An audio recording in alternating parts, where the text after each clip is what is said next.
Assalamualaikum warahmatullahi wabarakatuh. Selamat sore kawan-kawan semua. Di sini saya Dewi Maharani dengan NIM 51935400001 akan mempresentasikan hasil seminar saya yaitu bab 1 sampai bab 3 dengan judul Hubungan Konsumsi Makanan Siap Saji Fast Food dengan Siklus Menstruasi Siswi di SMA Islam Anija Medan. Yaitu ada outline kita yang ada bab 1 pendahuluan, bab 2 kajian pustaka, bab 3 metodologi penelitian. Untuk yang pertama, latar belakang. Pada remaja putri, pubertas ditandai dengan permulaan menstruasi. Remaja putri yang mengalami asupan gizi kurang atau lebih dapat menyebabkan gangguan fungsi reproduksi dan berdampak pada gangguan siklus menstruasi. Pada zaman modern ini, beragam pilihan makanan cepat saji yang banyak digemari oleh remaja. Menstruasi pertama yang biasa terjadi dalam rentang usia 10-16 tahun. Durasi siklus menstruasi adalah 28 hari dengan lama menstruasi adalah 4 hingga 6 hari. Menurut WHO, pada tahun 2012, prevalensi gangguan siklus menstruasi pada wanita remaja sebesar 45%. Data Riskesdas pada tahun 2010, prevalensi gangguan siklus menstruasi pada wanita usia 10-59 tahun sebesar 11,6% di Sumatera Utara.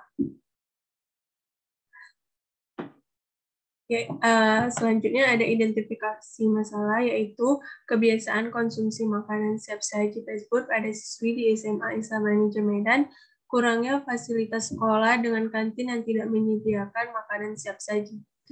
Pembatasan masalah. Hubungan konsumsi makanan siap saji dengan siklus menstruasi di SMA Islam Anija, frekuensi konsumsi makanan siap saji di SMA Islam Anija Medan, dan frekuensi siklus menstruasi di SMA Islam Anija Medan. Yaitu ada perumusan masalah berdasarkan latar belakang di atas, maka rumusan masalah penting ini adalah apakah terdapat hubungan konsumsi makanan siap saji dengan siklus menstruasi siswi di SMA Islam Anija Medan.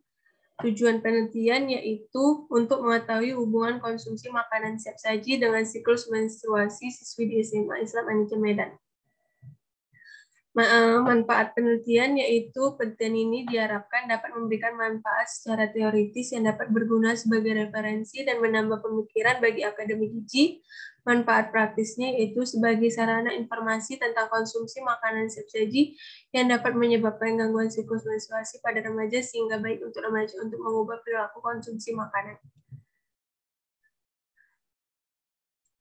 Bab 2, kajian pustaka. Kajian teoritis. Yang pertama ada fast food. Fast food sudah menjadi tren di kalangan remaja karena penyajiannya yang cepat. Jenisnya yang dapat menggugah selera makan, membuat para remaja pun tergiur untuk mengkonsumsinya. Padahal mereka tahu dampak negatif dari konsumsi fast food dan zat gizi apa saja yang terkandung di dalamnya. Sehingga banyak faktor yang mempengaruhi seperti kesibukan orang tua, khususnya ibu yang tidak sempat menyiapkan makanan di rumah dan teman sebaya. Yang kedua, siklus menstruasi, waktu sejak hari pertama menstruasi sampai datangnya periode menstruasi berikutnya. Pada masa menstruasi terdapat beberapa gangguan, yaitu yang pertama, polimonorea, yaitu siklus menstruasi yang memendek kurang dari 28 hari per siklusnya. Yang kedua, oligomenorrea, yaitu siklus menstruasi yang memanjang atau lebih dari 35 hari. Yang ketiga, amenorea, yaitu siklus menstruasi yang tidak terjadi pendarahan selama 3 bulan berturut-turut. Berikut ada penelitian yang relevan. Beberapa penelitian yang relevan dalam penelitian ini adalah yang pertama, Benevitia R. pada tahun 2021.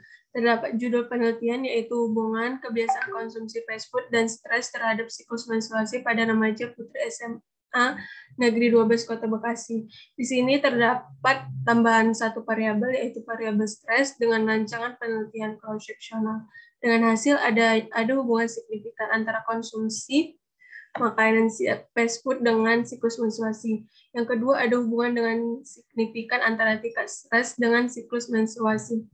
Yang kedua, Sunarsi tahun 2017 dengan judul Hubungan Status Gizi dan Aktivitas Fisik terhadap Keteraturan Siklus Menstruasi Mahasiswa Program Studi Kebidanan Universitas Malahayati tahun 2017. Di sini terdapat perbedaan variabel dengan rancangan konstruksional. Dengan hasil satu, terdapat hubungan antara status biji terhadap keteraturan siklus menstruasi, dan yang kedua, tidak ada hubungan antara aktivitas fisik terhadap keteraturan siklus menstruasi. Yang ketiga ada Khasana dan Raudot tahun 2017 dengan judul penelitian hubungan frekuensi konsumsi fast food dengan kejadian menarse pada usia 10-12 tahun. Dengan rancangan cross-sectional, dengan hasil ada hubungan antara frekuensi konsumsi fast food dengan kejadian menarse.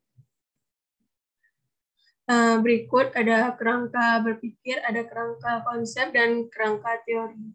Di sini ada variabel independen, yaitu konsumsi makanan siap saji, dan variabel dependen siklus menstruasi. Hipotesis penelitian yaitu adapun terdapat hubungan konsumsi makanan siap saji fast food dengan siklus menstruasi siswi di SMA Islam An-Nijam Medan. Bab 3, metodologi penelitian. Tempat dan waktu penelitian dilakukan di SMA Islam An-Nijam. Penelitian ini dilaksanakan selama kurang lebih 1 bulan, di mana pengambilan data akan dilakukan 1 hari. Populasi yaitu seluruh siswi SMA Islam An-Nijam. Berdasarkan hasil survei awal diketahui jumlah siswi berjumlah 96 siswi. Sampel, teknik sampel yang penelitian ini adalah purposive sampling yang ditetapkan berdasarkan kriteria sebagai berikut. Kriteria inklusi yaitu sudah mengalami menstruasi, dalam keadaan sehat, bersedia menjadi responden. Kriteria eksklusi yaitu sakit, pindah sekolah, tidak bersedia menjadi responden, meninggal dunia. Penentuan sampel ditentukan menggunakan rumus Slovin sebagai berikut. Dengan rumus N per 1 tambah N E kuadrat, di mana N jumlah sampel, N populasi, E batas kesalahan maksimal yang ditolerir dalam sampel, yaitu 10%. Didapatkan hasilnya 49 orang dan digenapi menjadi 50 orang.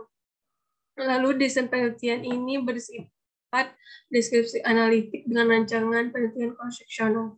Definisi operasional yaitu variabel independennya konsumsi fast food checklist dengan kategori 3-4 kali per minggu 0, B 1-2 kali per minggu itu 1, C tidak pernah itu 2. Hasil ukur jarang jika responden memperoleh skor sama dengan 12 dan sering jika responden memperoleh skor kurang dari 12.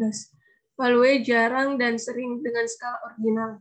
Variabel independen yaitu siklus menstruasi, alat ukur kuesioner, kategori teratur dan tidak teratur. Teratur jika siklus haid pada wanita yang normal adalah 28-35 hari, dalam lama haid antara 3-7 hari. Tidak normal jika siklus haidnya kurang dari 21 hari atau lebih dari 40 hari. Dengan value teratur 1, B tidak teratur 0, dengan skala ordinal. Instrumen penelitian ini yaitu menggunakan kuesioner, teknik pengumpulan data yaitu diperoleh dari 3, yaitu data primer berdasarkan hasil kuesioner, data sekunder, data laporan dari sekolah SMA Islam An-Nijam, data tersier yaitu WHO dan Riskesdas. Teknik analisis data yaitu analisis univariat dan bivariat. Bivariat menggunakan uji chi-square. Hipotesis statistik yaitu WHO tidak terdapat hubungan konsumsi makanan siap saji dengan siklus menstruasi siswi di SMA Islam An-Nijam. HA terdapat hubungan konsumsi makanan siap saji dengan siklus menstruasi di SMA Islam An-Nijam. Berikut referensi saya. Sekian presentasi saya. Jika ada yang ingin bertanya atau memberi kritik, saya persilakan.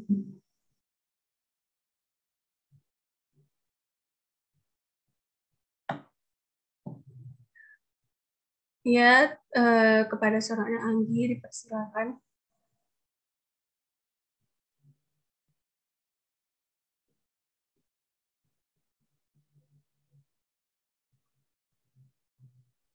Baik, terima kasih atas kesempatannya.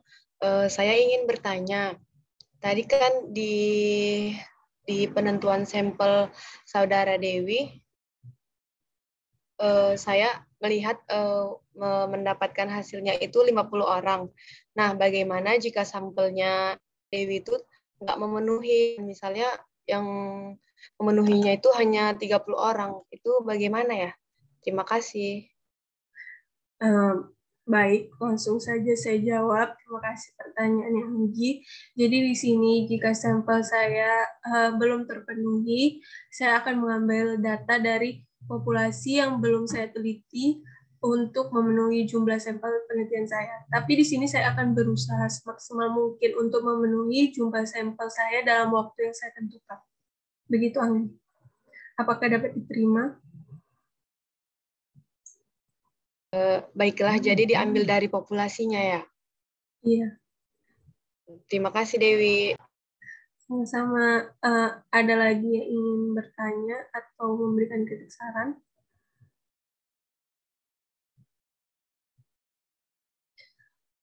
Jika tidak ada, saya akhiri presentasi saya. Lebih dan kurang saya mohon maaf. Assalamualaikum warahmatullahi wabarakatuh.